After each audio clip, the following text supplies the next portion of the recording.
Namaskar friends, I welcome you all to video 3 of week 8. In this video, we'll talk about linguistic forgery. Yes, how writers manipulate text and how forensic linguist unmasks the manipulation. We'll discuss when language is used not to express but to deceive. Friends, today we'll enter the world of linguistic forgery, where the text is intentionally constructed to mislead.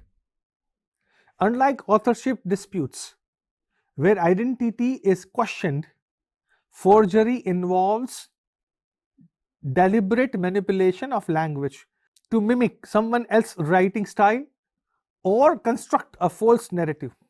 People forge documents to gain advantage, avoid blame, mislead investigations, or fabricate evidence. But linguistic patterns rarely cooperate with deception. They reveal cracks in the disguise. Let's understand what is linguistic forgery. Friends, linguistic forgery refers to intentional alteration, intimation, or fabrication of written communication. It may involve imitating someone else's style, crafting, or a document that suggests false circumstances, inserting linguistic cues to frame another person, or creating misleading evidence for legal or personal gain. Unlike handwriting forgery, linguistic forgery focuses on the content, that is, the words, structure, tone, and the language behavior. Now, what are the motivations behind such kind of forgery? People forge documents for many reasons. Some want to inherit property. Someone wants to accuse someone else. Some want to escape responsibility. And some want to create false trails in criminal investigations. Whatever the motivation is, the forgery always carries linguistic inconsistencies, and that betray unnatural authorship. Friends, the motive shapes the language and the language exposes the motive. Now, what can be the first red flag of forgery? Friends, the linguistic inconsistency can be the first red flag. A forged text almost always contains inconsistencies. These may include sudden changes in tone, unusual vocabulary choices, unnatural sentence construction, or inconsistent spelling systems. Even when a forger attempts to mimic another person's style, these inconsistencies appear because they arise from habits the forger does not fully understand. Friends, authentic writing flows naturally. Forged writing feels tensioned, uneven, and sometimes exaggerated. It sometimes happens that overcompensation, when the forgers try too hard for it. Friends, many forgers attempt to sound like the target author and end up exaggerating features. For example, someone imitating a casual writer may insert unnecessary slang, while someone imitating a professional may use overly formal vocabulary. This overcompensation creates linguistic noise. The more the forger tries to imitate, the more visible the attempt becomes. Friends, authentic writers do not consciously monitor their style. Forgers do. And this monitoring creates unnatural patterns. Forged documents often try to mimic emotional authenticity. And that's why such kind of fabricated emotions, they sound like performed, they do not sound like lived. This is especially common in forged suicide notes, apology letters, even in confessional writings. Genuine emotional writing shows irregularity, natural hesitations, personal inferences, and emotional coherence.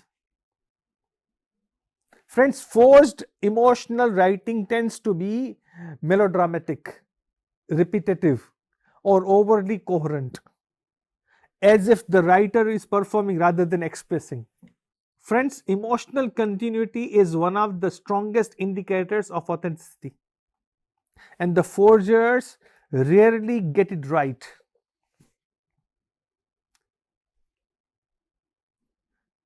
Friends, unexpected vocabulary, that means the words the author would never use. This is the pattern that we can catch the hold of the person. For example, every writer has a personal range of vocabulary based on education, profession, region, and personality. We call it active vocabulary. When a question document uses vocabulary that does not align with the alleged author's non-writing profile, authenticity becomes doubtful. For example, a person who always writes in simple language suddenly using complex legal terms, or a writer with limited English knowledge suddenly producing syntactically flawless sentences. These mismatches become strong indicators of forgery. Even a forged document, the forger cannot maintain disguise for long. Their natural syntactic habits leak into the writing, and we call it syntactic leakage, where the forger's true style appears. These include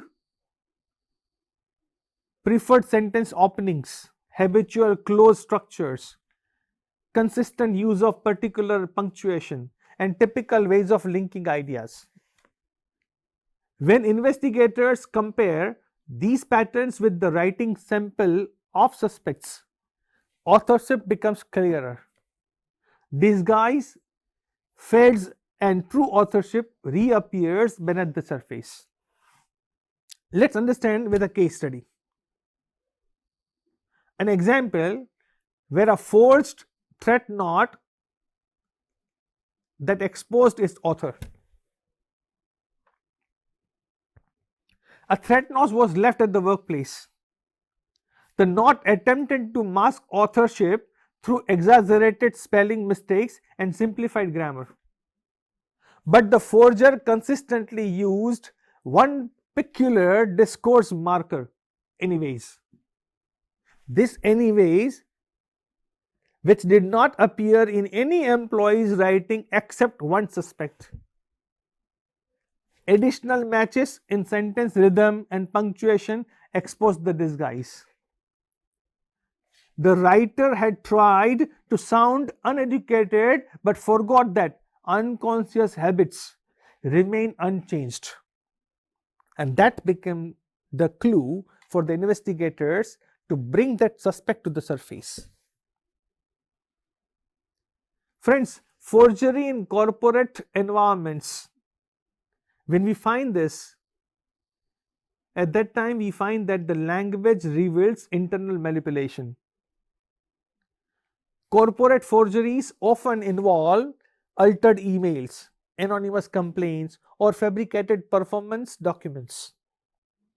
These texts usually reveal inconsistencies in tone, formatting, internal coherence, and linguistic professionalism. Forensic linguistic analysis helps organizations determine whether the writing originates from an employee, an external party, or a coordinated attempt to influence internal decisions. Courts are increasingly recognizing linguistic analysis as critical in forgery cases. And that's the reason how linguists supports judicial truth. If a disputed document reflects linguistic features inconsistent with the alleged author, the court may reject it as unreliable. Several judicial systems rely on linguistic evidences to evaluate anonymous complaints, suicide notes, confessional letters, and disputed wills. The linguistic report does not determine the guilt, but at the same time, it strengthens the interpretative accuracy of the court.